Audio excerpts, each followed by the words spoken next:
Hey everybody, Zachary Levi here in downtown San Diego at Comic-Con, more specifically at Nerd HQ, which is the epicenter of all things Tomb Raider.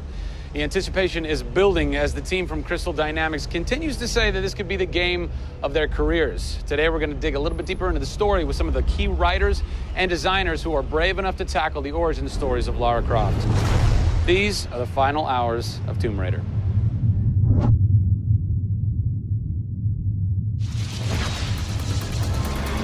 We're in downtown San Diego. We're at Nerd HQ. Fans, the public, will get to play the game for the first time ever. Are you nervous? This is the most nervous time of the entire game.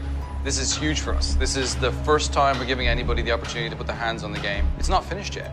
It's hard to send it out into the world like that. It's a little young, it's a little fresh. When you put it in the public's hands, you're getting a very raw, unfiltered, like, hey, this is what we love and this is what we don't. You'll start to read about it now. You'll start to see it online. You'll start to get people's perspectives.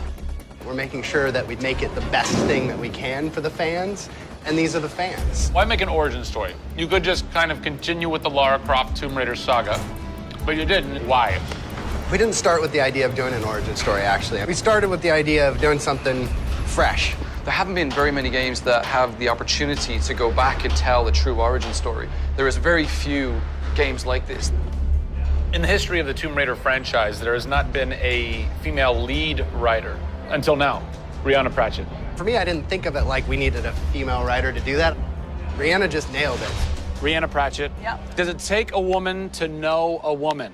It probably helps, but I don't kind of think about it as much as everyone else does. I tend to think of myself as being a writer first. There is some of me in her, absolutely. She's very bookish, she's very in her head. I went to public school, I actually learned archery. Camilla did as well, I heard. We bring up our ladies properly. And I genuinely studied Egyptology. I wanted to be an Egyptologist. No way.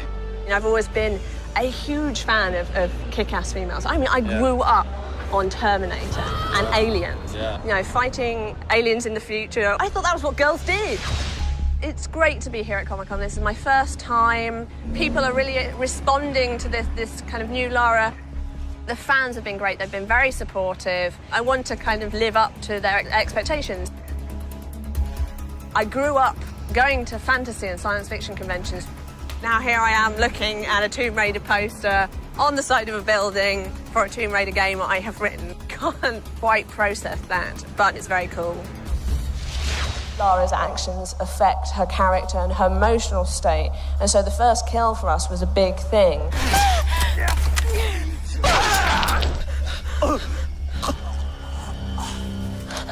It's not comfortable to watch, and it shouldn't be. Oh, God! And it is about picking yourself up, despite the fact that you're scared.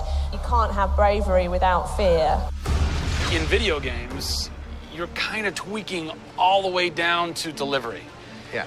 Blessing or curse. Games development can be quite harsh on narrative. You know, you can lose levels or characters. You have to be amazingly flexible. When is the script finally finished?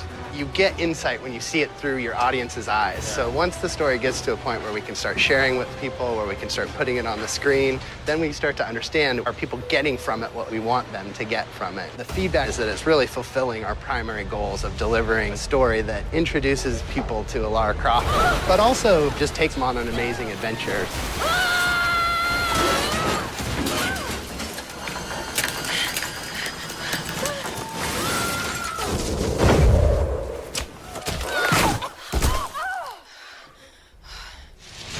John Stafford, you're kind of the dialogue typist, word monkey. The words that you've been speaking for so long Yes. are from this everything man. that I've been through that's been extremely emotionally draining and painful, I have him to blame for. So we'll have words later about it. What were the challenges stepping into the heart and mind of a character like Lara Croft, who we've known for quite some time? Yes. Players' expectation is. You want to just jump right in, guns blazing? Controller, I'm awesome. I'm awesome. We want that. That's what video games basically allow gamers right? to feel. I am awesome.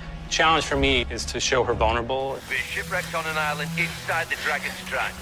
Still have a very playable game, but also show real emotional character. It's very difficult to do that in game. Please come and get me.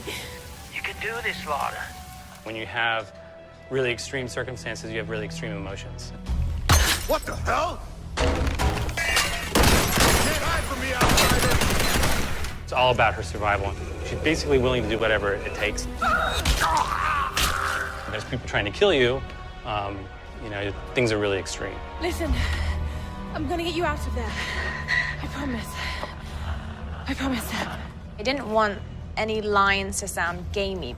There was a good collaboration of making sure that really that didn't happen. That's very difficult writing, you know? How do you write a line that isn't just like, I should go there? Yeah. Yeah. You know, I mean, that's... I bet there's something hidden in that crate. I want you to love this game in a way that really feels like the first time you played it, but do it in a way that people have never seen before.